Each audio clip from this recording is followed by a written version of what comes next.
안녕하세요. 의료 맛집 TV 의슐랭 가이드입니다. 의슐랭 가이드는 맛집을 찾는 것처럼 의료 정보들을 구독자분들에게 전달하기 위해 만든 채널인데요.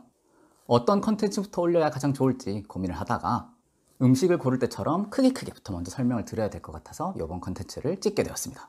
보통은 오늘 뭐 먹을지 고민을 할 때 한식, 중식, 양식, 일식 이런 식으로 카테고리부터 나누고 고민을 하는데요. 맛집도 한, 중, 양, 일 이렇게 나눠 있듯이 우리나라 의료체계도 양, 한방으로 이원화되어 있습니다. 그럼 둘 다 병원이기는 한데 어떤 차이점이 있을까? 물론 같은 인체를 바라보는 것이기 때문에 겹치는 부분도 많고 꼭 차이점을 꼽으라고 하기도 약간 애매한 부분도 있고 하지만 그래도 간략하게나마 어떤 차이점이 있는지 설명을 한번 드려보도록 하겠습니다. 그럼 양방과 한방의 차이를 설명하기 앞서서 프레임이 뭔지부터 설명을 드려야 되는데 시작부터 조금 어려운 내용일 수 있긴 하지만 프레임이 뭔지부터 이해를 해야 양한방의 차이를 좀 더 쉽게 이해할 수 있을 것 같아서 설명을 해보도록 하겠습니다. 프레임이 뭐냐면 세상을 바라보는 인식의 창이라고 보시면 됩니다.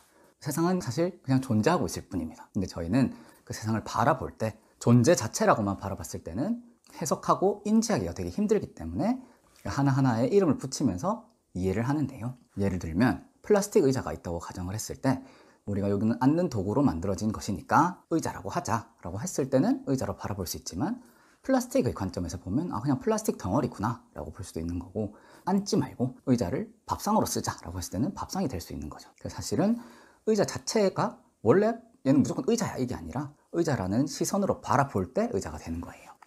주식으로 또 예를 들어보자면 주식시장이라는 것도 그냥 존재하는 시장일 뿐이에요. 인지를 할 때 해석을 하고 이해를 하고 싶기 때문에 차트로 이해를 하고 해석하시는 분들이 있고, 기업 정보를 봐야 된다고 해서 재무제표로 해석을 하시는 분들이 사실은 주식시장이라는 해석하기 위한 차트의 프레임과 재무제표의 프레임이 있는 거죠. 또 이거로도 좀 힘드신 분들은 축구가 있어요. 축구는 11명과 11명의 선수들이 공 하나를 놓고 상대편 골대에 공만 넣으면 되는 사실 그런 운동인데, 예를 들어서 11명 중에 한 명이 컨디션이 조금 떨어졌다고 생각을 하면 선수 개개인의 프레임으로 봤을 때는 컨디션이 떨어진 선수를 바꿔주자라고 할 수도 있는데, 패스 또는 전술적인 부분의 프레임으로 보는 분들은 한 명이 지쳤으니까 그쪽으로 패스를 좀 덜 하자라는 전술을 짤 수도 있는 거죠.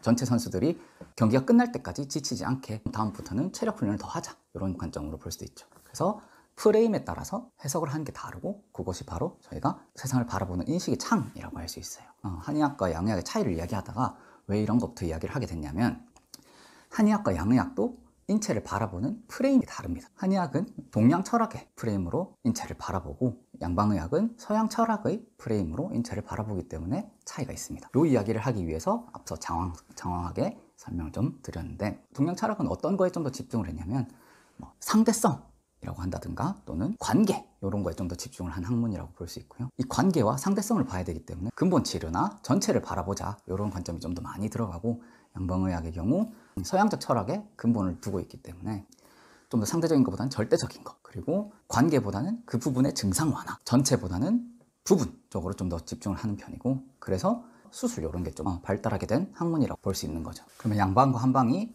인체를 바라보는 프레임이 좀 다르다라는 거는 알겠는데, 그래도 확 와닿지 않기 때문에 어떤 식으로 다른지 예시들을 조금 드려볼 텐데요. 우리나라에 처음 코로나가 막 터지고 심해졌을 때 코로나 확진자분들을 치료하기 위해서 대구에 내려갔던 적이 있었는데, 입이 되게 마르다, 그리고 막 눈이 건조해서 코도 같이 막 마르다라고 이렇게 주로 기관지나 폐 관련된 건조한 증상들을 많이 말씀을 하시더라고요. 그러면서 하시는 말씀이 안과 관련된 인공 눈물 넣으라고 처방도 받았고 물 많이 마셔라, 이런 티칭도 받았다고 이렇게 말씀을 하셔서, 한의학적인 관점에서 봤을 때는 전체적인 걸 바라보기 때문에 전체적인 증상들을 봤을 때는 폐음호 증상이네 라는 생각이 들더라고요. 그래서 환자분한테 혹시 피부가 건조하진 않으신가요? 라고 여쭤보니까 맞다고, 자기는 피부도 지금 너무 건조해서 로션도 처방받았다고 이렇게 말씀을 하시더라고요. 이럴 때 우리 관점이 참 다르구나라는 걸 좀 느꼈는데, 한의학적인 관점에서 봤을 때는 처음 듣자마자 폐음호를 보호해줄 수 있는 자음보패탕 같은 처방을 내리면 눈도 덜 건조해지겠고 목도 좀 덜 마르겠고 피부도 덜 건조해지겠구나 라는 생각이 드는데, 양방에서는 눈 증상, 그다음에 입마름 증상, 피부 건조 증상을 이렇게 좀 따로따로 보더라고요. 그런 식으로 인체를 바라보는 프레임의 차이가 좀 있다라는 거를 좀 느낄 수 있는 예시가 되는 것 같고, 물론 이것도 전부가 아닙니다. 한의학에도 로션 같은 피부 증상을 해결할 수 있는 자원고 같은 것도 있을 수 있고, 또는 눈이 좀 뻑뻑하다고 하면 근처에 침을 놓을 수도 있고, 이런 식으로 부분적인 표면적인 것부터 치료할 수 있는 것도 되게 도구가 많고, 마찬가지로 양방에서도 전체적인 걸 바라보는 경우도 있기는 해요. 하지만 굳이 차이점을 나누자고 하니까 이제 큰 차이점에서는 어느 부분에 더 초점을 맞춘다, 이런 정도로 바라봐 주시면 좋을 것 같습니다. 두 번째 예시는 소화기 문제인데, 여러분들이 소화가 안 돼가지고 양방에 갔을 때는 먼저 위내시경부터 찍자, 이런 얘기를 많이 들으셨을 거예요.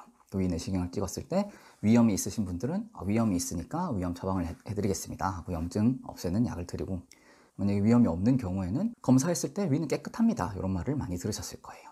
이것도 한의학에서 보면은 소화가 안 된다고 했을 때는 위에 염증도 생각할 수 있지만 위가 위가 소화를 시켜줄 때 위에 충분한 힘, 에너지가 있는지를 생각하는 관점이 있습니다. 바로 비기허라고 하는 관점인데, 당장 체했을 때는 소화제를 드리고, 만약에 그게 반복된다면 비기허를 치료하는 처방을 드릴 수도 있는 거죠. 세 번째로는 불면증, 이런 경우에도 저한테 불면증 환자 할머니 분이 한 분 오셔가지고 한 10년 정도 계속 잠을 잘 못 주무신다라고 했는데, 몸이 조금 불편하신 분이었어요. 그래서 몸 불편하셔서 좀 움직임이 좀 적으니까 소화가 좀 안 돼서 잠이 안 오나 싶어가지고 진맥을 했는데, 소화기에 굉장히 안 좋은 맥이 뛰더라고요. 그래서 저는 불면증 약도 같이 처방을 해드리긴 하지만 일단 소화가 잘 되는 약부터 드셔보시자 해서 소화제를 먼저 드렸어요. 소화가 잘 되면 아마 잠도 자연스럽게 잘 오실 거다, 요거부터 한번 드셔보자라고 하고 소화제를 먼저 드렸는데, 아니나 다를까 한 이틀 정도 있다가 10년 만에 너무 잠을 깊게 잘 잤다고, 저는 수면제를 드린 것도 아닌데 소화기가 해결되니까 잠을 편하게 잤다, 이렇게 말씀을 하셔가지고, 이런 경우에도 인체를 바라보는 관점이 다르기 때문에 참 해결해 드릴 수 있는 게 좀 다르겠구나 라는 걸 좀 깨닫기도 했어요. 이런 경우에도 양방에서는 어떤 식으로 접근을 하냐면, 수면이 안 되니까 바로 잠에 들게 해주는 빠른 수면에 초점을 좀 맞췄구나 싶어서, 이것도 프레임에 따라서 접근이 되게 다르구나 라는 거를 알 수 있죠. 그 다음 예시는 비염인데요.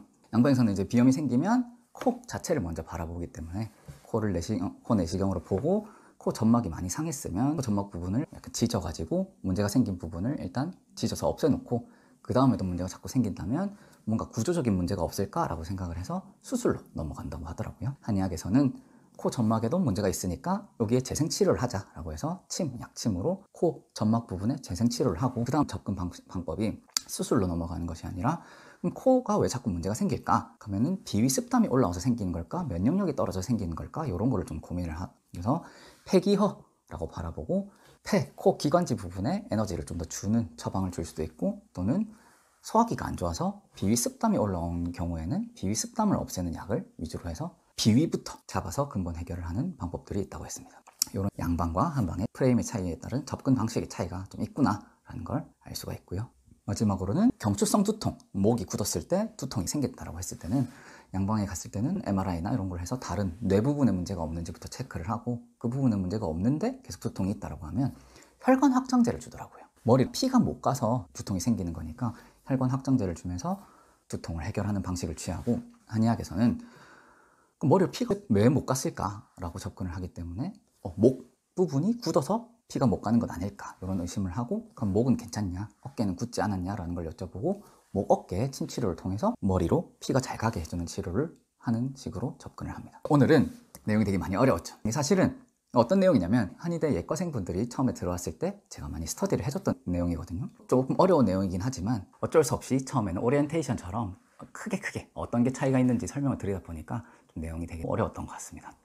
물론 음식도 한식, 중식, 양식이 딱 이렇게 나눠지는 게 아니잖아요. 요즘은 특히나 퓨전 음식도 많이 생기고 하는 것처럼, 한의학과 양의학도 이렇게 딱 나눠서 설명드리긴 참 어려운 부분들이 있어요. 한의학에도 빠른 치료도 있고 증상 완화만 하는 치료도 있고, 양방도 마찬가지로 근본 치료를 바라보는 관점들도 많기 때문에, 제가 오늘 설명드린 부분이 무조건 딱 이거다라고 받아들이기보다는 굳이 찾다 보니까 이런 식으로 컨셉의 차이가 좀 있구나 정도로 이해해 주시면 좋을 것 같습니다. 그러면은 구독자분들은 어떻게 하시는 것이 가장 좋을까요? 주식을 할 때도 재무제표도 보고 차트도 봐야 되는 거고, 축구도 전술도 봐야 되고 선수도 봐야 되는 것처럼, 당연히 아플 때는 한의학, 양의학 가리지 않고 둘 다 가는 것을 가장 추천드립니다. 전 세계에서 우리나라만큼 의료체계가 이원화된 나라가 없어요. 예를 들어서 중국은 중의사도 있고 양의사도 있는데, 중의사가 수술도 다 하고 양방의사도 중의약을 쓸 수가 있어요.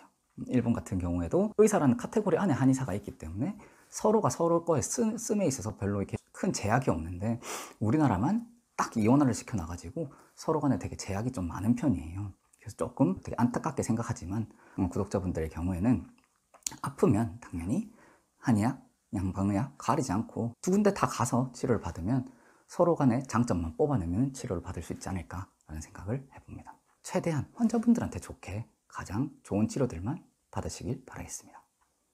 다음 시간에 또 좋은 컨텐츠로 찾아뵙도록 하겠습니다.